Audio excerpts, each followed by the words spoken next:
Om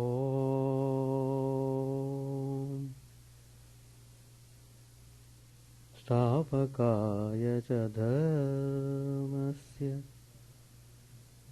sarvadharmasvarupine Stavakaya cha dharmasya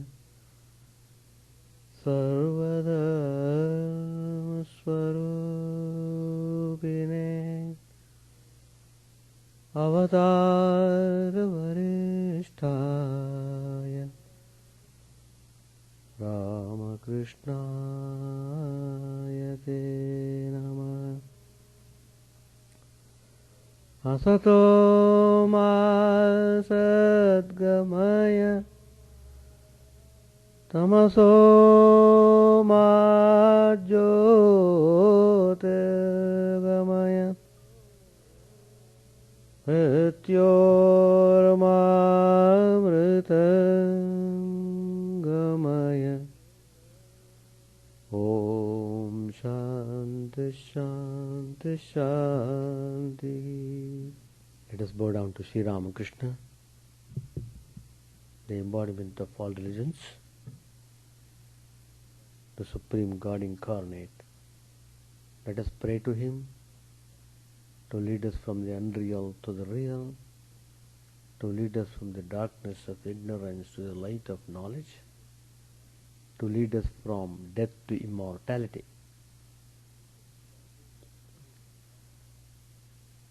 We have been studying Gospel of Sri Ramakrishna. I have taken some of the spiritual ideas and trying to explain the significance of Sri Ramakrishna's teachings. Before I go to read the Gospel, I will dwell upon a new subject which I have chosen, and that is Sri Ramakrishna, the soul of the Upanishads.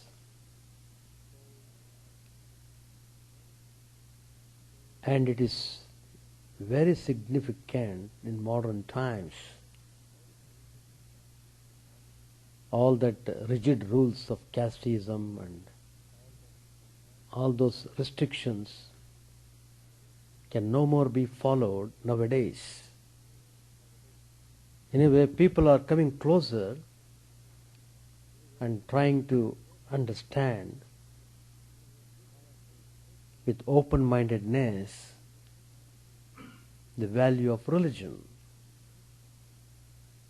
So in this context,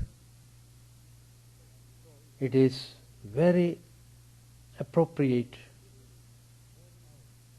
Sri Ramakrishna, how he has come at the crucial time to show an ideal to all the people in the world. And Sri Ramakrishna himself lived the life, passed through disciplines, and realized the truth. So whatever his teachings are given to us, they are supported by his experience. So there is difference between what people simply talk without experience and those who preach with realization. So here is Sri Ramakrishna. Himself went through all disciplines and realized the truth in his very life, and then he began to share those ideas of realization with all the spiritual seekers of the world. So, Sri Ramakrishna, in his short span of 50 years, relived the religious life of all humanity, particularly that of the Hindu people. Vedanta philosophy, based on the spiritual truths embodied in the Upanishads, not only forms the basis of Hinduism with its numerous sects and denominations, but also contains the core principles of all other religions. Through his unparalleled spiritual struggles and realizations, Sri Ramakrishna became a living representation of the spirit of the Upanishads. Not that he had studied these texts or was instructed in them with their various Sanskrit commentaries in the traditional way. He had little to do with book learning and panditry, just as the seers and sages of the Upanishads had realized those spiritual principles and truths.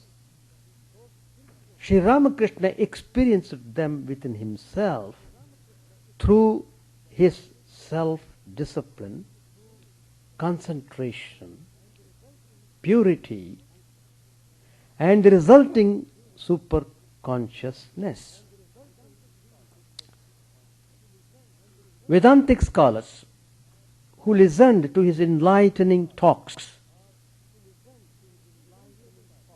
or merely came into his presence marveled at his spiritual insights and wisdom. His own youthful disciples, some of whom had deep acquaintance with the Upanishads and their commentaries, equally marveled at the Vedantic wisdom of their great master. Swami Vivekananda, the chief among the disciples and easily the most learned of them all in the philosophies of East and West, found in Sri Ramakrishna the soul of the Upanishads, the key to the understanding of the harmony underlying the apparently divergent teachings thereof. Swamiji says in Complete Works,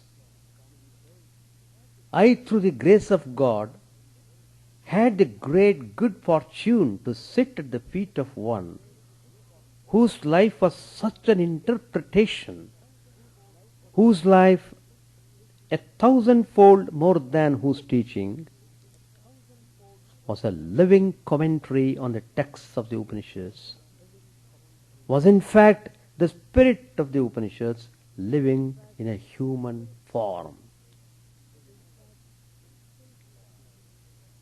Another great disciple, Swami Chidananda, he was from his early boyhood given to an orthodox life of discipline and study of the Gita, Upanishads, and the works of Shankaracharya. He loved this life so much, that is the orthodox way of Vedantic approach. He even began to think that visits to Sri Ramakrishna were a distraction. He began to think to that extent. Sri Ramakrishna came to know of this, and at the next opportunity revealed thus to Swami Chidananda the true spirit of Vedanta. When Chidananda came to meet him one day, Swami Sri Ramakrishna said to him, well, I hear you are now given much to the discussion of the Vedanta. That's what the orthodox Vedantic practitioners do. They keep on discussing and discussing and discussing whole day, every month, every year, throughout life. So, Sri Ramakrishna is pointing out to him, it's all right discussing about Vedanta, that's very good. But does it not amount to this? Brahman is real, the world unreal. Or is it anything else? These simple words, spoken directly from the Master's personal experience of Vedantic truths, took away the breath of Turiyananda, who had been laboring under the impression that to understand Vedanta, what to speak of winning liberation, one had to study the difficult Vedantic texts and other related subjects. Now,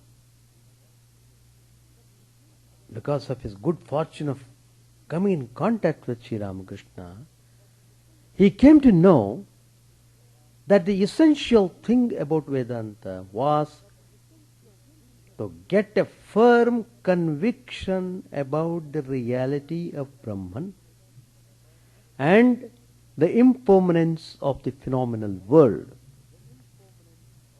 and to make that conviction a fact of experience through meditation.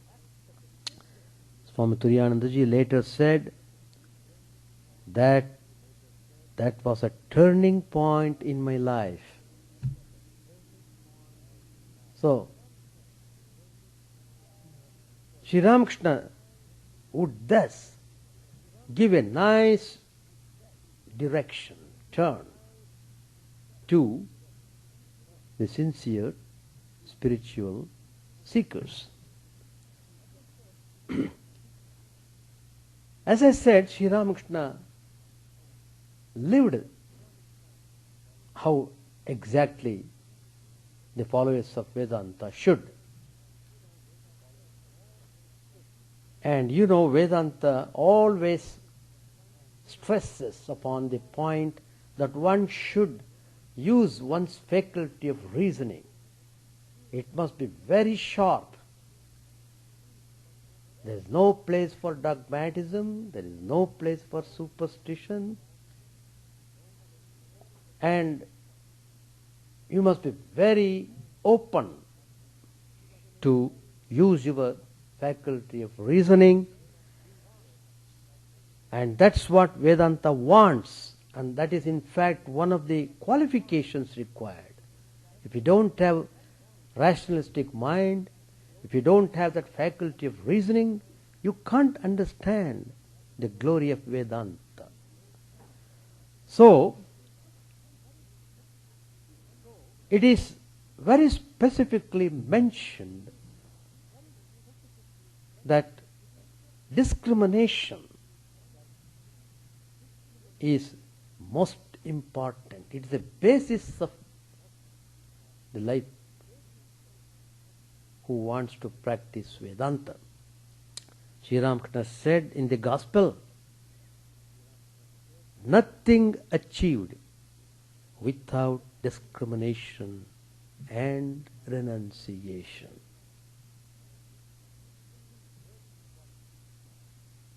Every word is important. And he is telling very clearly, nothing achieved without discrimination and renunciation. Renunciation means the mind is now running totally outwards. Renunciation means turning the mind inward, that's all. Why the mind is not able to turn inward? Because it is very busy engaging itself, involving itself in external things. So we have allowed the mind to run in that direction for a long time, for millions of years, for many births and births. So if that mind has to be turned inward, that means going in opposite direction. No more getting interested or involving in the things that distract from God, that take you away from God. No more. Enough of all such things. I have had bitter experience. No more of going outside, projecting outside, involving my mind outside in useless and nonsense things. Let me turn back. Let me focus that mind towards inner self. So, turning the mind from outward to inward, that is renunciation. How far you are able to turn yourself towards your true divine nature of the self or Atman, that is called renunciation. That means you are no more aspiring for all sorts of pleasures of this world, which are actually drowning you or making you more miserable. It is like a sugar-coated pill. It looks very pleasurable, but it is not good. Anyway, Sri Ramakrishna said this very clearly, that you have to practice discrimination and you have to practice renunciation. Again, Sri Ramakrishna says in the Gospel, I am taking from Gospel these words, so that whatever explanation I give, they are authenticated by Sri Ramakrishna's teachings. Again, Sri Ramakrishna tells, turning mind within, one acquires discrimination, and through that one thinks of truth.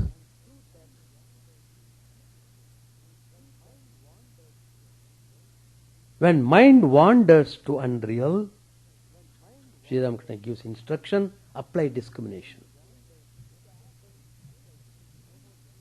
You have to act. No more dreaming. You have to act positively. With awakening of discrimination, a person wants to know God. Ultimate conclusion of such discrimination is that Brahman alone real and world of names unreal. One can't assimilate spiritual instruction. One can't assimilate spiritual instruction without discrimination. All these are the golden words of Sri Ramakrishna himself, which we can find in the Gospel. So, how it is very important that we should cherish the value of discrimination in our mind. So, there is a particular Sanskrit word which is very difficult to translate, of course. Dhira.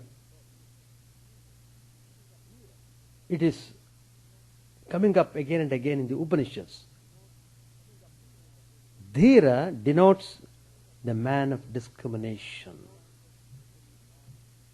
of one-pointed resolution and ultimate wisdom. He is the spiritual pioneer who sets out in search of the treasure of the immortal Atman and successfully completes the search. From first to last,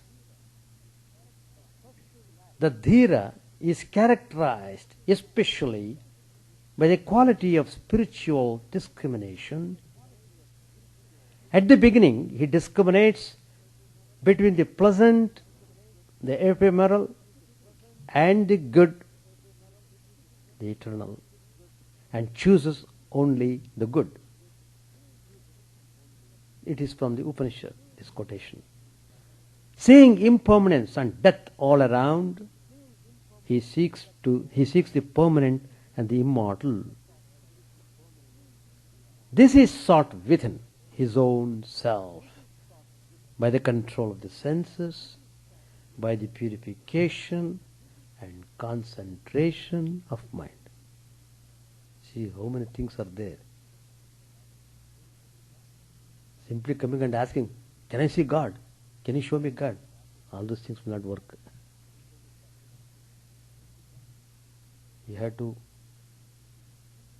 be very sincere in your pursuit. Then everything comes up. During this inward search, his power of discrimination becomes even sharper, so that by its strength he is able to separate Atman, the smokeless light, from its coverings of ego, intelligence, thoughts and body, as a central stalk from a blade of grass. This also, Upanishad is very clear about this point. When he is able to identify himself with the Atman, he becomes freed from ignorance, bondage and death. So such dhiras, dhira means persons of discrimination. Such persons, ever devoted to the self, behold everywhere the omnipresent Brahman, and in the end enter into it, which is all this. If one carefully studies the course of Sri Ramakrishna's spiritual search from the beginning to its fulfillment, one cannot fail to note the full manifestation of the dhira's qualities in him. His discriminative mind very early determined that God alone is a permanent substance, and the world with its pleasures and possessions is impermanent. So he resolved firmly to seek only God and not to rest till he had realized him in full. Sri Ramakrishna had a brilliant intellect, but perceiving at an early age the hollowness of a formal education, he turned away from it. He did not aspire to become a graduate student. He did not aspire to take a doctorate. He was no more interested in all such things. The worldly scheme of education, which only helps in earning of money or honor, Sri Ramakrishna called it a mere bread-winning education. When he was pressed by his elder brother to give his serious attention to his curricular studies, Sri Ramakrishna replied, I don't want to learn the art of bundling rice and plantain. What do I want to achieve? That which produces right knowledge and enables man to attain the aim of his life. I want that. Though he most probably had not then heard or read about what the Upanishads calls the higher knowledge, which enables one to attain the imperishable, that is Brahman, clearly Sri Ramakrishna's discriminative mind and hankering for liberation were guiding him towards that. Thus, as he entered upon his long series of rigorous spiritual disciplines, Sri Ramakrishna kept unsheathed, as it were, the shining sword of discrimination. He cut off one by one from his mind all attachments to passion and possessions, which he saw were obstacles in the path of his divine realization. He renounced money, and the joys of the flesh altogether, when he saw that without overcoming the pride of caste and egoism, he could not have the divine vision, he went to the extent of stripping himself of the sacred thread, the emblem of his Brahmanhood. And later he quietly started cleansing the toilet of scavenger's family. He wanted to be well established as a person of ego-less, a person who is totally free from ego. He could, when he sat for meditation, very easily detach his consciousness from sense impressions and other distractions. When he would close his eyes, he could completely concentrate on the divine. And after a long struggle through such disciplines and with consuming yearning for God, which the Vedanta text called Mumukshudha, the desire for liberation, he had the first vision of the Divine Mother, the goal of all these spiritual practices, in her impersonal aspect. He perceived and got merged into an all-pervading ocean of light and consciousness. In later days, when disciples gathered around him and sought spiritual guidance, he asked them to cultivate discrimination. He said, "You must practice discrimination. Whatever the mind is seeking, the pleasures and wealth, please note, they are impermanent. God is the only eternal substance. What does a man get with money?" Sri Ramakrishna puts this question and answers himself that question. He tells, food, clothes, and a dwelling place. Nothing more. You can't realize God with its help. Therefore, money can never be the goal of life. Consider what is there in money or in a beautiful body. Discriminate, and you will find that even the body of a beautiful person, what does it consist of? It consists of bones, it consists of flesh, it consists of fat, and also it consists of other disagreeable things.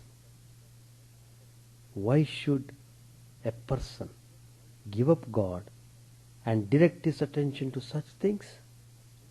Why should a person forget God for their sake?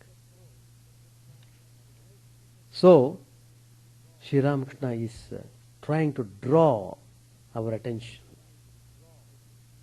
to sharpen our discriminating faculty. Everyone has got. But because mind is distracted and scattered in different ways, the mind energy is dissipating in so many ways, you feel as if that discriminating faculty is not within you. Well, you have to cleanse the mind. That's very important. Cleansing of mind. The more you cleanse, the more you feel better. And then you will become recipient of peace and joy. You have to develop discriminating faculty. You have to cultivate renunciation. So, be very different about these spiritual ideas. Wherever you are, whatever country you belong to, truth is same. What is needed is to practice. How much you can practice in your life, to that extent you have that experience of peace. I shall continue the same topic next Tuesday. There are women, page 718, who come to the Ganges for their bath. And instead of thinking of God, they gossip about no end of things. What jewels did you offer at the time of your son's marriage? Has so-and-so returned from her father-in-law's house? So-and-so is seriously ill. So-and-so went to see the bride. We hope that they will offer a magnificent dowry and there will be a great feast. Harish always nags at me. He can't stay away from me even an hour. My child, I couldn't come to see you all these days. I was so busy with the betrothal of so-and-so's daughter. You see, they have come to bathe in the holy river and yet they indulge in all sorts of worldly talk. The master began to look intently at the younger Narain and went into samadhi. Did he see God himself in the pure soul's devotee? The devotee silently watched the figure of Ramakrishna, motionless in samadhi. A few minutes before, there had been so much laughter in the room. Now there was deep silence, as if no one were there. The master sat with folded hands as in his photograph. After a short while, his mind began to come down to the relative plane. He heaved a long sigh and became aware of the outer world. He looked at the devotees and began to talk with them of their spiritual progress. Master said to the younger Narain, I have been eager to see you. You will succeed. You will succeed. Come here once in a while. Well, which do you prefer, Jnana or Bhakti? The younger Narain said, pure Bhakti. Master said, but how can you love someone unless you know him? Pointing to Yam with a smile, how can you love him unless you know him? To Yam, Sri Ramakrishna said, since a pure-souled person has asked for pure bhakti, it must have some meaning. One does not seek bhakti of one's own accord without inborn tendencies. This is the characteristic of prema bhakti. There is another kind of bhakti called jnana bhakti, which is love of God based on reasoning. To the younger Narain, Sri Ramakrishna said, let me look at your body. Take off your shirt. Fairly broad chest. You will succeed. Come here, now and then. Sri Ramakrishna was still in the ecstatic mood. He spoke tenderly to the other devotees about their future. Master said to Paltu, you will succeed too, but it will take a little time. To Baburam, Sri Ramakrishna said, why don't I attract you to me? It is just to avoid trouble. To Mohini Mohan, Sri Ramakrishna said, as for you, you are all right. There is a little yet to be done. When that is achieved, nothing will remain, neither duty, nor work, nor the world itself. Is it good to get rid of everything? As Sri Ramakrishna spoke these words, he looked at Mohini affectionately, as if scanning his inmost feelings. Was Mohini really wondering whether it would be wise to renounce all for God? After a while, Sri Ramakrishna said, God binds the Bhagavat Pandit to the world with one tie. Otherwise, who would remain to explain the sacred book? He keeps the Pandit bound for the good of men. That's why the Divine Mother has kept you in the world. Now Sri Ramakrishna spoke to the young Brahmin. Master said, give up knowledge and reasoning, except bhakti. Bhakti alone is essence. Is this the third day of your stay here? Brahmin said with folded hands, yes, sir. Sri Ramakrishna said, have faith. Depend on God. Then you will not have to do anything yourself. Mother Kali will do everything for you. We shall stop here. Now you can ask any questions in order to enlighten yourself. So, Sri Ramakrishna has given all the faculties. God has given all the faculties. We are not using them. Whose fault? Is God to be blamed? When He has given everything, if you don't use them, whose fault is that? Anyway, for whatever reasons, we have lost our way in our journey towards our goal, which is realization of God. Probably we have forgotten our goal even, if it comes to that point. So, you have to reset yourself, resetting. Just yesterday, we concluded our Millennium program in Ganges. Fantastic success. And all the Swamis spoke very well, dealing various aspects of Vedanta. I spoke Vedantic wisdom, way to real happiness. So, the whole thing has been given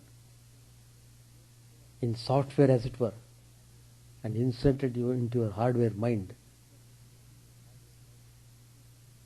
You have to just click, you will get into that.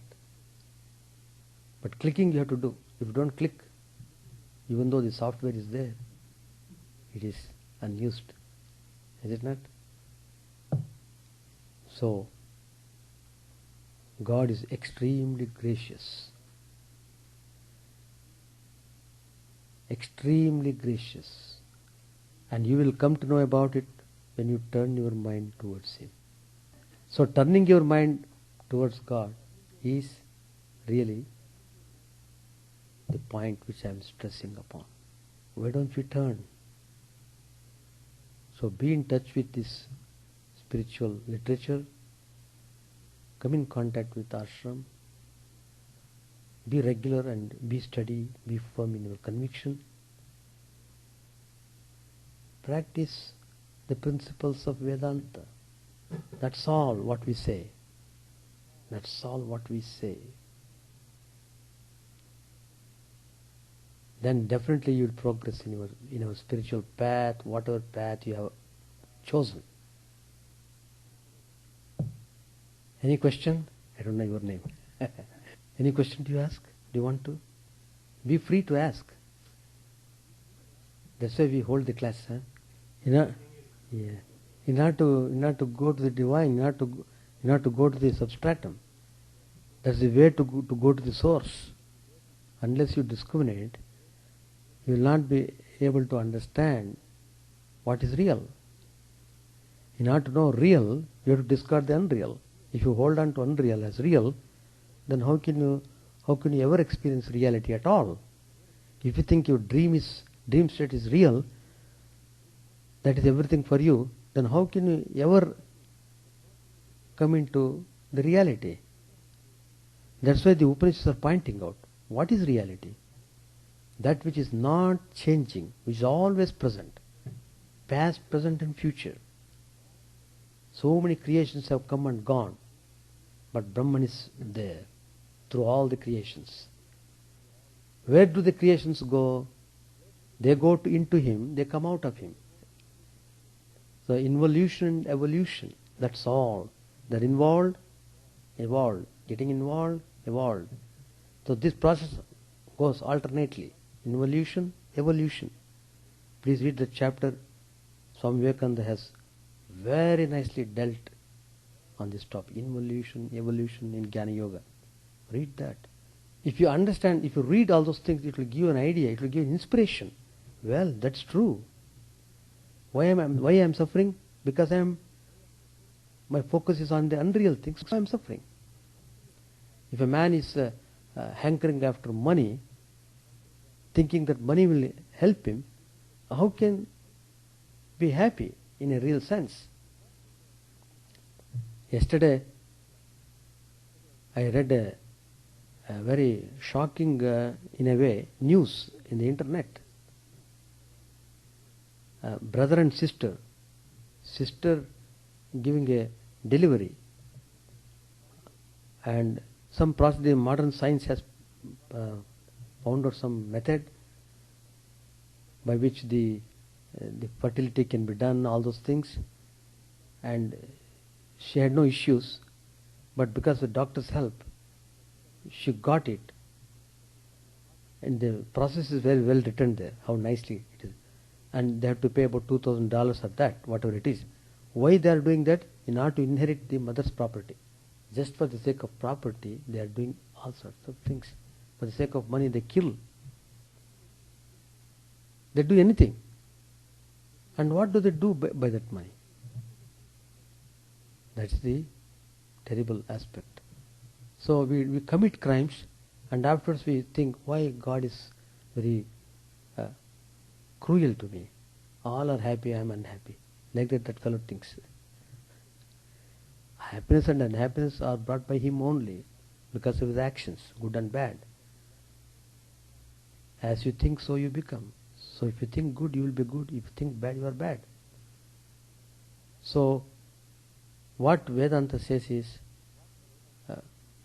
develop your character, purify yourself, cleanse yourself. Purification. That is to be done. But no. Maya is also Brahman. Maya is the power of Brahman. You see, from that concept, there is nothing else but Brahman. Sarvam Khalvidam Brahma. The whole thing is nothing but Brahman. That is true, but it is the theoretical knowledge. How to realize it? It is on the paper. But how to experience myself? When you experience it yourself, then you will be always cheerful and happy. There is no trace of suffering in your face. No trace. Simply be beaming with joy. Beaming. That's why you should have come to Millennium Conference.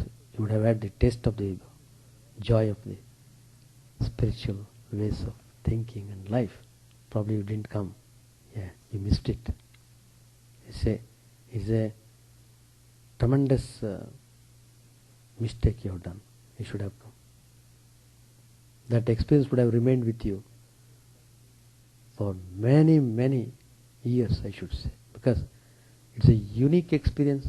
All the people who attended that program, about nearly 600, I was amazed. I saw every one of them from different angles. Everyone was cheerful and happy, and it was an amazing sight, really. And they were coming with great joy. Some of them, they came and talked with us.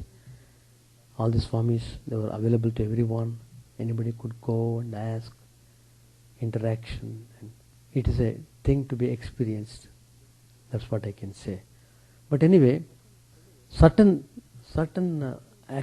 programs you should not miss. If you miss, means it is gone, never to be seen again. Some things are like that. Anyway, so the truth is that, first of all, you must have firm conviction, and you must sharpen your intellect, and thirdly, turn your mind towards God. That is renunciation. Satisfied forever. That's the beauty of spiritual life. I gave the definition of renunciation. The definition of renunciation is that turn your mind from outside involvement towards involving yourself in God. Yeah. How can you focus if the mind is running towards other things? I want to go and have a coffee. I want to go and have a bar. I want to go and have a drink. I want to go to the club. The mind, you are simply pushed to those things, and you are not able to come to God at all. And so many people say, after retirement I will do this spiritual practice. I have seen many retired people, how they spend the time by playing cards. They can't read, they feel tension, they keep playing cards. So, mind deceives. Mind deceives. It is deceiving because you have allowed the mind to go in a particular fashion, so it is, a time has come, you have no control over it. It has taken control over you.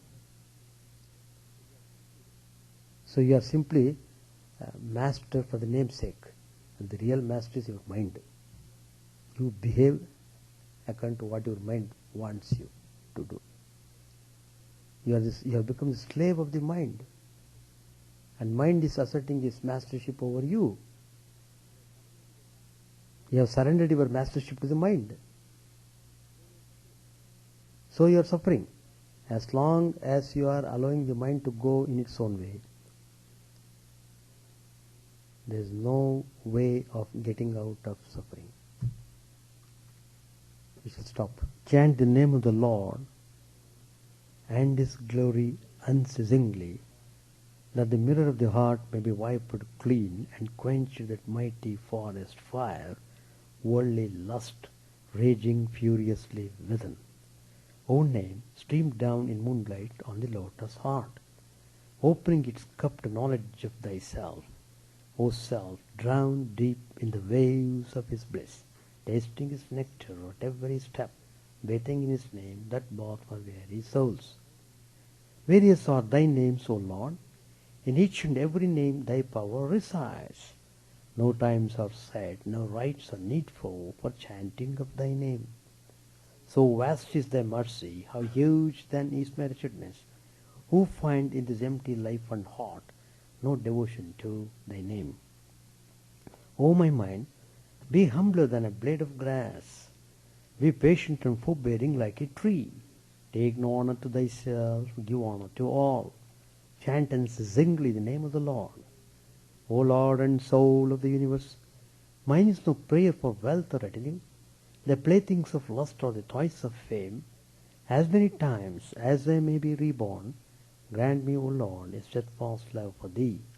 A drowning man in this world's fearful ocean is thy servant, O sweet one. In thy mercy consider him as dust beneath thy feet. Oh, how I long for the day when an instant's separation from thee, O Lord, will be as 1,000 years, when my heart burns away with its desire, and the world without thee is a heartless void. Prostrate at thy feet let me be, in unwavering devotion, neither imploring the embrace of thine arms, nor bewailing the withdrawal of thy presence, though it tears my soul asunder. O thou who stillest the hearts of thy devotees, do with me what thou wilt, for thou art my heart's beloved, thou and thou alone. O Lord, lead us from the unreal to the real, lead us from darkness to light, and lead us from death to immortality.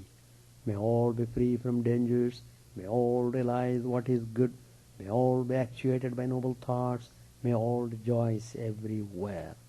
May all be happy, may all be free from disease, may all realize what is good, may none be subject to misery.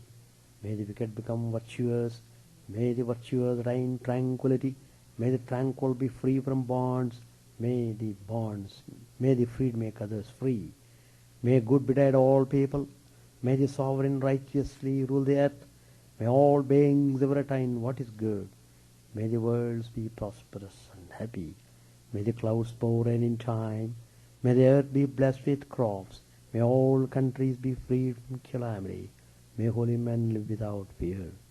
May the Lord, the destroyer of sins, the presiding deity of all sacred works, be satisfied, for he being pleased, the whole universe becomes pleased. He being satisfied, the whole universe feels satisfied.